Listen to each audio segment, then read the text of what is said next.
I carabinieri di Cosenza hanno sottoposto a fermo 11 persone, un'altra è stata bloccata dalla polizia, ritenute affiliate alla cosca abruzzese attiva nel territorio dell'Alto Ionio cosentino. La cosca stava pianificando un imminente attentato alla vita del magistrato della DDA di Catanzaro, Vincenzo Luberto. Dalle indagini è emerso che i fermati stavano pedinando e controllando il magistrato.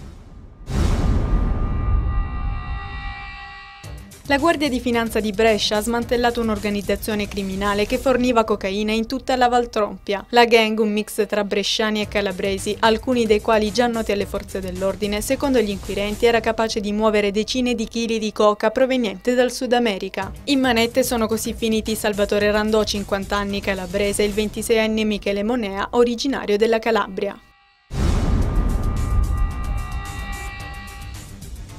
Unicredit Foundation supporta un progetto su beni confiscati alla criminalità organizzata a Reggio Calabria, Melito Portosalvo e Maropati. L'obiettivo è quello di rafforzare un'impresa sviluppando la produzione di frutta e ortaggi con l'inserimento lavorativo di soggetti svantaggiati. Nella prefettura di Reggio è stato presentato il progetto promosso dal consorzio Terre del Sole, aderente alla Lega Coop, e finanziato con 500.000 euro da Unicredit Foundation.